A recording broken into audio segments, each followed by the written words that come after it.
Welcome to your Rally Point podcast. Organizations need a reason to exist, and people need a reason to care, but none of it matters if you can't connect the two.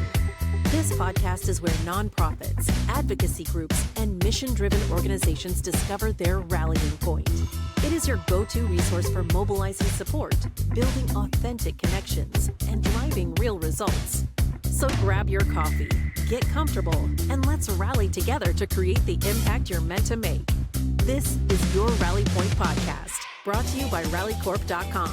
James back here with your Rally Point podcast with a special guest, one of my favorite authors and all-time champions here, Mallory Erickson. Most of our audience probably knows you, but yeah, tell us a little bit about Mallory and your journey to get here. Amazing. Well, thank you so much for having me, James. I'm so excited to be here with you. And my name is Mallory Erickson. I am first and foremost a fundraiser and sort of a lover of nonprofits, and really grateful for the work that fundraisers do to move money towards what matters most. I have spent my entire career in the nonprofit sector and became an accidental fundraiser like so many people do, and was really uncomfortable fundraising. What ended up changing my experience as a fundraiser was actually getting certified as an executive coach, trained in habit and behavior design and design thinking. Those frameworks really came together and just fundamentally changed the way that I fundraised. And it had big financial implications, but more than anything, it started to change how I felt as a fundraiser. And I started to see the ability to fundraise in a way that felt good to me and to my donors helped me raise more money. And so I started to share my tools and resources that had been life-changing for me with my peers in the space. That sort of snowballed into a coaching and consulting practice where I've really focused on the behavioral science and neuroscience behind in fundraisers, not donors, but fundraisers, and what holds us back and what helps us move forward and build the most connected donor relationships. And this year, I took all of that knowledge and built a technology tool, the first ever fundraiser readiness platform, which combines practice, coaching, growth, milestones, and management support to help fundraisers really be able to get over the action line, prioritize action, have the clarity that they need to move forward with donors. It's such a vulnerable and overwhelming job that often can be really isolating. And there's all these other things that sort of naturally create stress for the fundraiser's experience. And we've really designed Practivated to address each and every one of those things and to help people be able to love their jobs, love their organizations, and also raise more. So yeah, I want to unpack that a bit more because I know, Mallory, and I've heard you say this, but some things are taught, other things are caught, right? So we can explain something, and I've got young adults now that are off to college, but raising teenagers, I can tell you firsthand, like you can tell them, hey, this is a bad idea, but until they feel it in their body, they're not going to really know what you're talking about. It really comes down to like, how do we help people embody and feel and experience with their bodies, kind of what it's like to head into a conversation and do that fundraising. So I'm super fascinated by that, but unpack that a little bit more. Tell us what kind of led to Practivated and your vision for that. Yeah, so it's sort of a funny story, but I was having a meeting with a funder. I mean, I think there were a lot of different things that led Sure. to Practivated, but I'm the co-founder of something called Fundraising AI, which is the responsible and beneficial use of AI in fundraising. I come into the AI conversation with a lot of fear and a lot of concerns about how it could be used inappropriately and dangerously for our sector. But I also, through my work there, started to see the potential and the opportunity. And when Mm, people talk about personalization at scale, most of the time in our sector, we hear that talked about from a donor perspective. But when I think about personalization at scale, I was thinking about it for the fundraiser. What could yeah. mean in terms of personalizing their support, their coaching, their feedback at scale, something we've never had the resources or time really to be able to do.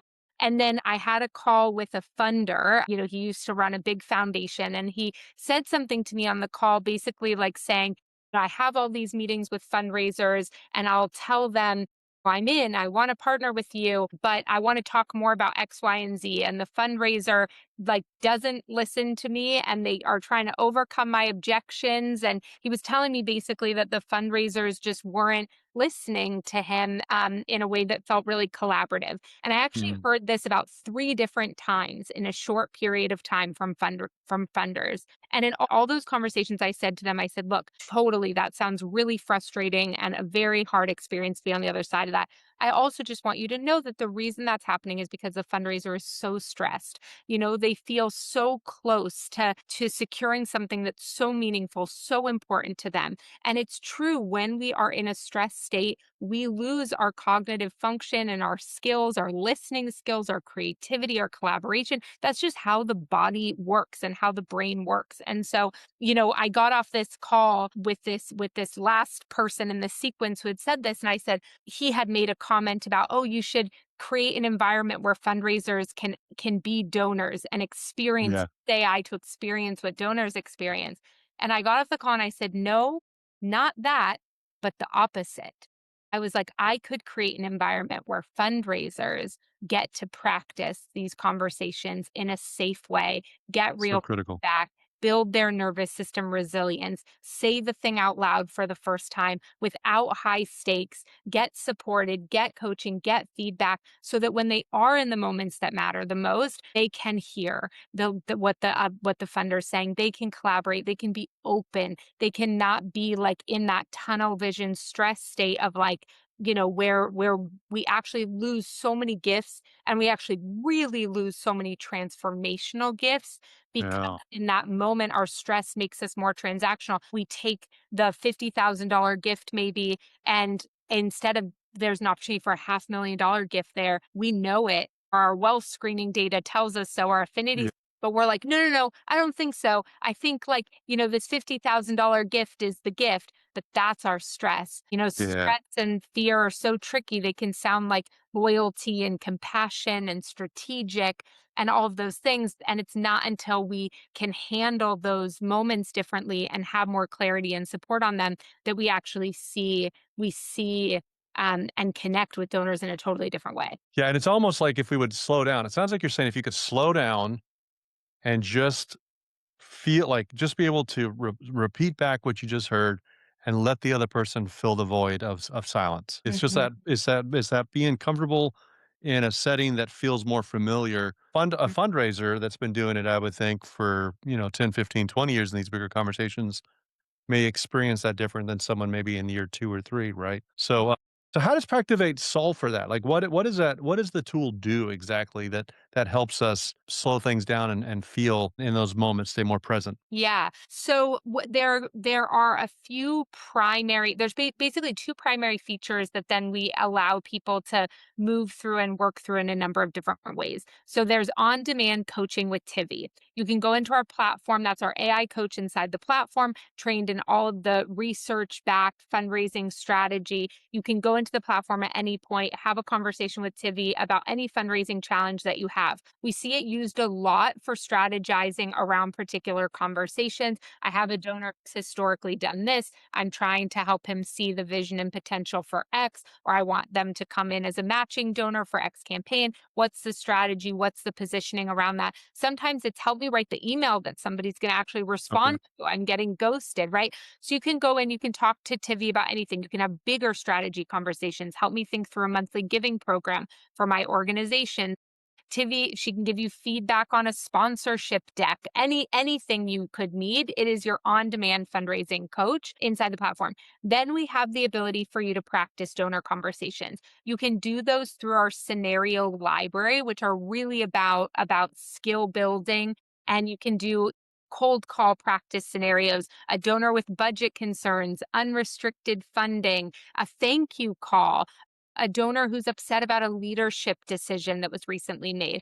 I've heard so much from fundraisers recently that they've had to have different conversations this year than ever before. So, to your point, even those experienced fundraisers are having to talk about things they've never had to talk about before with donors. Yeah. They shouldn't have to do that for the first time with an actual donor Yeah. where the stakes are really high. So, we give you an AI role play environment. It's all voice conversation. And then we give you feedback after that that role play. We score you on 16 different indicators around what really builds connected donor relationships. You can talk to Tivi about any of those scores. She could tell you when you said blah, blah, blah, or when the donor said X, that was a great opportunity for additional insight gathering. You could have asked a question like this: do you want to practice that one time together?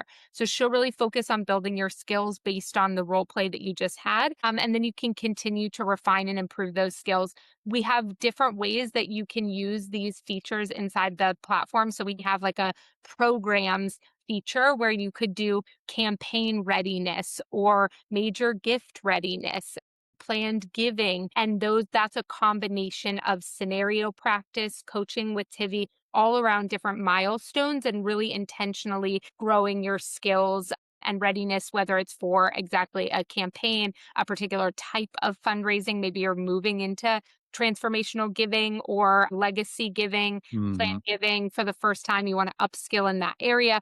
Or it could be around campaign messaging or a change that your organization is going through. So both of those that, we're really loving that program feature. It just came out 2 weeks ago, but Okay. really helping to grow skills there. And managers can assign those programs to their fundraisers as well. And that's the last thing I'll say. The primary environment is private to the fundraiser.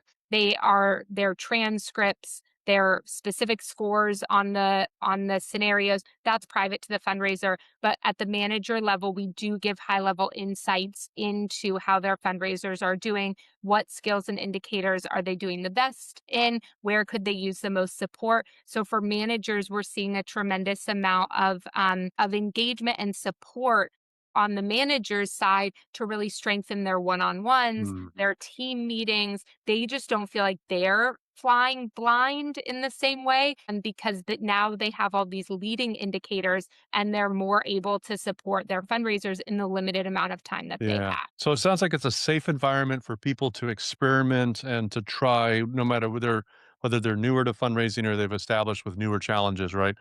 Yeah, Um, and then exactly. for management to really tie the team together with some leading indicators of where the group individually or where the group as a whole can spend some additional training and staffing. Is that right?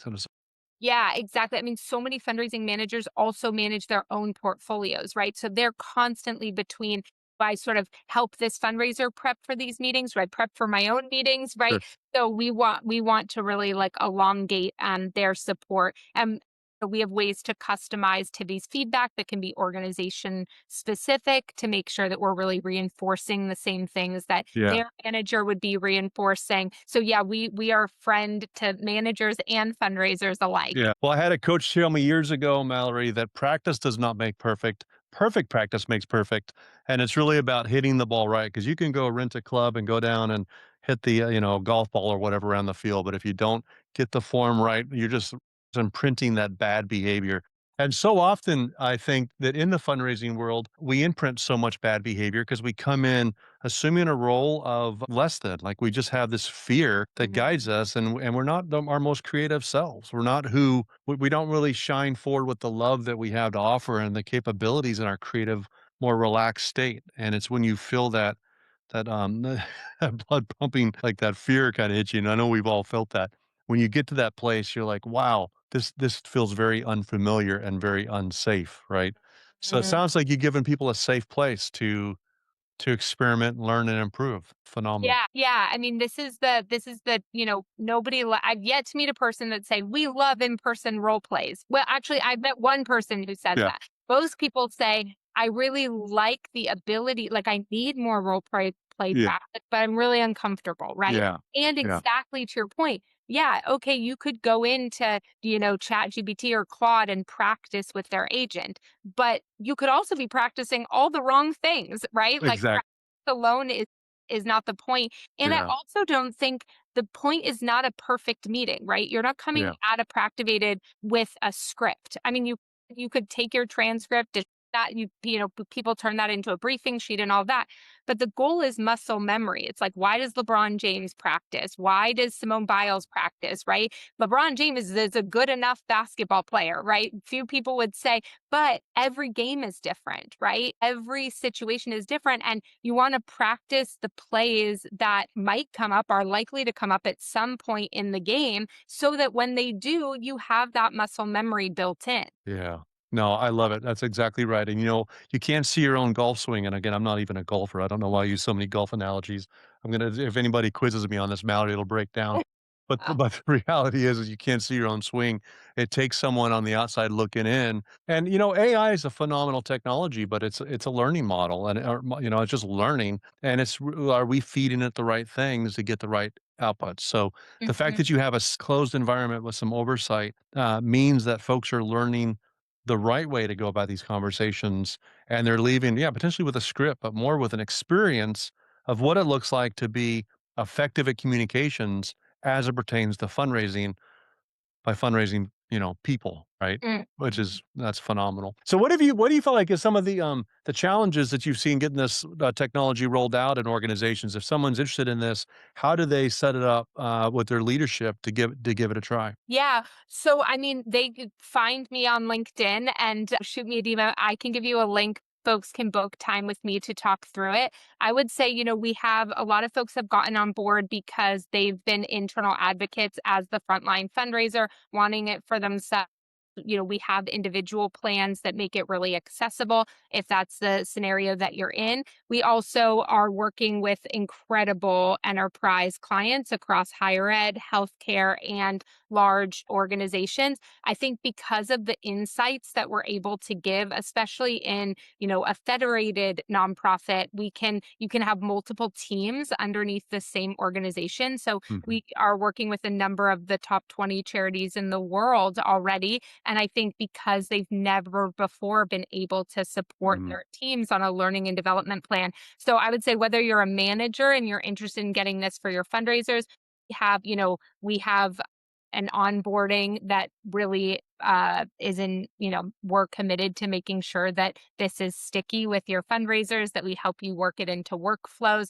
I think people love talking to Tivy so much, honestly, and they love the privacy of this space that they've been waiting for something like this. I mean, we tell Yeah. so Tivy's an octopus, and we hear within weeks of people onboarding that the octopus emoji has like made their way into Slack or Teams, Yeah. and people are starting to reference their conversations. I think we've really focused on the platform being fun and engaging and light and enjoyable. And so we're seeing a lot of self-driven behaviors inside the platform. Even in the practice scenario library, you can make this scenario small, medium, or sorry, small, medium, large, easy, medium, and hard. And Mhm. we're seeing fundraisers naturally do the easy version, get some feedback, talk to Tibby about it, go back themselves, do the medium version, get some feedback. So there, I think They're growing. in their own growth, Mm. which is so awesome. And then for managers, integrating conversations about it into one on ones, into team meetings. We had a healthcare system start with a pilot in one location, decide to scale it across their entire health system after 3 months because of the way they saw it change the culture of fundraising in the Yeah. organization as a whole, and how the fundraisers would talk to each other, how they'd work with their managers. So yeah, it's been really cool. And I think, more fundraisers should be building technology. Like I Yeah. think I, Heck yeah. you Preach it. know, Yeah. I feel like this is so important to me because Yeah. people see Practivated, they're like, oh my God, how did you think through blah, blah, blah, blah, blah? Or how did you Yeah. know to do exactly this? I'm like, because I was you. Like Yeah. I was the fundraiser, I was Yeah. the fundraiser. Yeah. Yeah, that's amazing. Yeah, no, I totally get it. The best tools are the ones that are built by the teams because it's not, you hear a lot of these terms like software as a service. It's not software, it's success as a service. Who cares about the software? We care about the success, and that's the team as much as it is the tool and the way that we approach that, right? So, yeah, absolutely. I love that you said that. Mm, So organizations of all sizes and shapes can try this. I'll post your link information in the show notes so everybody can get to that. You're not hard to find on LinkedIn, which is awesome, and on Instagram. I just found you on Instagram, so I'm not much of an yeah. IG guy, but My wife's like, "You gotta get on Instagram." So there you are. So we'll make sure we share that so people can find you. But, when it comes to Practivated, what's a good first step to, introduce us to the team? Do you come in like, do I come in and say, "Hey, look, I'm off goal, I'm off plan. We've got some grant shrinkage. We're looking for Mhm. scaling up some more, you know, individual contributions." Like, what is an organization typically dealing with when they find you and they're looking to jump into something new? Yeah, so it can look a little bit different in each vertical. So I'll give you a few examples. A lot of the higher ed organizations that we hear, there are two big use cases right off the bat, and there are lots of Mhm. others too. But Yeah. one is onboarding, right? In higher ed, they're always dealing with pipeline issues, and they have annual giving. Departments are often bringing in brand new fundraisers, needing to onboard them really quickly. This is true for alumni relations too. And then if they're a phenomenal fundraiser, they move on to major gifts. And Yeah. Sure. those managers are constantly having to hire on board, get them ready. UTEP reported that their fundraisers got on the phones 280% faster using Okay. Practivated than they ever had before. So we see a great onboarding use case there. We also see in higher ed a lot of campaign readiness work, right? Higher ed Okay. institutions are constantly moving from campaign. They need to practice at scale new They need messages to move very quickly. organization. Exactly. So that's Mhm. a great use case for higher ed. In healthcare, one of the primary use cases that we hear is around qualification and discovery for grateful patient programs. They constantly have an influx of folks. They're getting affinity or wealth screening tools. And then the fundraisers need support being able to really get into qualification and discovery, ensure that they're doing that correctly. They use Coach Tivy to help strategize around each of the donors, then to practice for those qualification meetings and get feedback and really be able to move those donors forward and build intentional relationships. We also hear a lot, and this is not unique to healthcare at all. A use case we also see a lot is around stalled donor relationships. We have a Yeah. practice scenario in there called from friendly to fundraising, right? Relationships stall for two big reasons. One, the lack of clarity in the relationship from the beginning. So helping a fundraiser practice talking about investment and partnership earlier in a conversation is so important so that both parties have that clarity and intentionality in the relationship. But we also see often that sometimes fundraisers get so close with the donors that then they get trapped in a friend zone. Yeah. It's like, It's very hard to oh, transition to money. yes, and Yeah. especially once you're talking about that transformational giving. So we see a lot of folks bringing us in to help really build skills around those stalled donor relationships, help fundraisers have more intentionality in those conversations, know how to do it in a way that still feels like it honors that relationship. That's another use case that we hear a lot. In the large organizations, we see it in terms of peer-to-peer readiness. We see it in terms of helping fundraisers even coach and work with peer-to-peer team leaders. We're seeing this come out a lot right now. Anything where fundraiser major gift readiness, that's another big situation that we see, or messaging, right? So this happens across all organizations. There's been a big leadership change or a big leadership decision to, especially right now, right? People are having to close programs because of funding cuts, and they have to train sometimes 100 fundraisers, or maybe not even fundraisers, frontline staff around how they communicate this. Every single person in that organization Yeah. should be going through messaging reps inside a platform like Practivated, getting that feedback before they're sent out into the wild to message this highly sensitive information that really matters that we get it right. So, I could list like 15 other use cases, but I would say any place where you think your fundraiser is either telling you or feeling like they aren't ready, whether it's for a conversation, a campaign, or a skill, like a fundraising skill and type of giving complex gifts, right? Anything like what I've mentioned before, those are the places where the folks probably in what I just said can think of their top two. That's how they bring it into their organization. There's Yeah. never been a tool like Practivated before, right? What we're designed to do is actually close that gap between insight and action. So if you have the data around your donors being ready, but you are not closing those gift amounts, if there is a gap between how much your wealth screening data is telling you you should be able to raise and what you are actually raising, that's where we come in, because we help that gap between those insights and the fundraiser action around them. And I mean this with all the love in the world, but it's been my experience that often that gap is either in process or people. They either don't know that they can ask, or they've never had permission and Mhm. coaching around how to make that ask, right? We've gone to and I've done this. I've gone into meetings, with 50,000 in my head, and I've come out shocked with, considerably more. And Mm. it's because the conversation just flowed more naturally. But we're our own limiting. It's that self-limiting belief and that we're our own limiter. Say because I've walked into a meeting, but you're better than me. But the reason this tool would have been so important for someone like me is that I've walked into a meeting with 50,000 in my head and shrunk it to 10 Yeah. or Well, 25. I've done that too, to be clear. The Fair, donor yeah, says something, right? And then in yeah, my head, I'm like, oh, I'm asking for too much.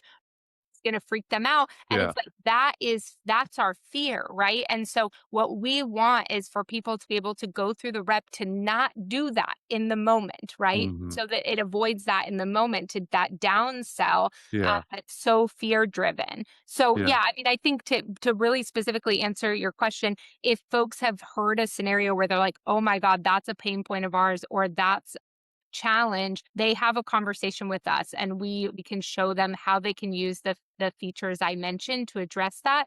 And then usually, we start our first call with one or a few people from the organization. They bring their whole leadership team to the next yep, call. We don't have a lot of like people who kind of don't get it. I think when people see this in action, they're like, my God, this is what we've needed. This is the yeah. gap. And so then we help them make it a reality and integrate it into their org in a Well, that's exciting, and I see your book behind you, so I'm just gonna make a quick mention of that. Mallory's book on what the fundraising. I have a couple of copies I've given away even, so I love them. And I think what I've enjoyed about, your learning, it hit me at a time when I was really getting into a lot more somatic practices and some of this own learning on my own personal journey. And I thought, Mike, okay, here's someone who's taken this idea of embodying the message, being concerned for who we are as people, and then tying it to our work, not our identity, but the things that we do, and then separating the two. I think that was incredible. So your Thank transparency. you. So anybody that wants to learn a little bit more about you, that'd be a great place to start. Jump into the notes on the show here, and I'll give a link to your LinkedIn. But any closing thoughts as we wrap up here, Mallory? Anything that we didn't hit on that you feel like we should? Gosh, I feel like your questions were so good, and I appreciate the opportunity to talk about this. I mean, I think, James, like one of the things you and I have always really, I love what you said about like, it's not software as a service. Success is over sassy. And I couldn't agree with that more, and people are so surprised by maybe this, what they call a pivot for me into Yeah, technology. But my North Star has always been to improve the lives of fundraisers. Like that's thousand my percent. North Star. And for me, this technology is my way to be able to do that at Mm. scale faster and better than I could have ever done it as one Yeah, human coach.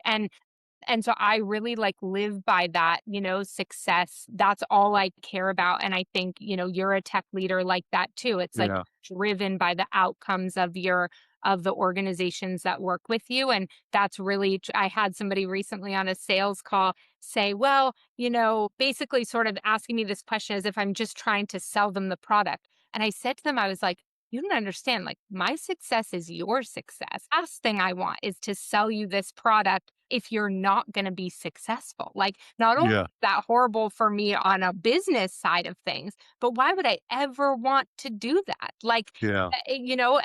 I wouldn't be running this business. Like, I've spent my career in the nonprofit sector. I started as an AmeriCorps member. Like, I have a long history of not doing things for money, contrary to what my parents would have liked and my I husband love it. would have liked. But I think like really love and appreciate tech companies that align their incentives with Yeah, organizations, which is something I've always felt about you. yeah, And I think I totally get people's fear and discomfort and avoidance of technology in our sector because I think a lot of people have tech trauma. They've been yep, burned by companies before and I totally get that. I mean, the number one thing we hear is like, we're worried about adoption because we've had things flop so many times. yeah. Right. And that's probably our biggest hurdle is helping people realize that our tool isn't like those tools. But I also think like the way we care about organizations isn't like the Mm. company. And I'm sure you experience this this too. And so I just wanted to kind of put a pin in that because I love that you think about it that way. And I'm realizing, I'd never used those terms before, but I really do too. And so, Yeah, well, I like the word tech trauma, so I'm going to borrow that one. And here's the thing about it: is sometimes, like, and we're guilty of this as technologists. We come in with a hammer, and everything starts to look like a nail, and we're just whacking and it's not, the yeah, people aren't buying a nail or a hammer rather; they're buying, a hole in the wall, as the old marketing adage would say, right? So, the bottom line is that it's about the team and the process and the belief that we're enabling success with our technology. It's not about the technology. I could The last thing this market needs is another tech vendor. We do not need more technology. We need solutions to real yeah, problems for yeah, real people. And we're human. We make mistakes, right? yeah. We've had software roll out that's not the best, but at the end of the day, it's about real people solving real problems with a passion for the market. So that's why we do what we do. Yes, and exactly. We're not going to always get every single thing right, but how you show up when it doesn't go right and your 100%. partnership with organizations, Yeah. that's what matters, right? Like, I mean, that's really what matters that your partners in building with them, solving their problems. Exactly. We don't just need more tech companies, but we do have some big problems that likely need technology to solve them. I always say, Yeah. if I could have solved this problem without technology, I would have. I've been banging my head against the wall for 5 Yeah. years actually trying to do it, and Yeah. I have not been able to solve it. That's I want my kids to grow up in a world with a thriving nonprofit Yeah. sector, and Yeah. I'm gonna do everything I can to make it so, and this is how I think I can. Well, your excitement, Mallory, is infectious. I love it. I'm going to carry it with me through the rest of the day and let us heal some tech trauma as much as we can, as much as it's up to us. I love it. That's outstanding. Well, I'll close this out here. Appreciate your time, Mallory. I'll put a link again to Practivated in the notes as well as your LinkedIn. But follow you for sure on the various socials, and then I appreciate your heart for the work that you're doing. And look, as a coach consultant myself, I can touch the lives of 20, 25 organizations in that coaching practice, in a good year. But if you want to amplify that 100-fold, 1,000 customers, you're going to have to automate that and systematize it. And that's what you're doing with the technology. It's just an Yes. amplification on what you know to be true. And I love it. Thank you. Thank you for having me. Thank you for this conversation. All right, everybody. And I'll appreciate the time, Mallory. Thank you. See ya.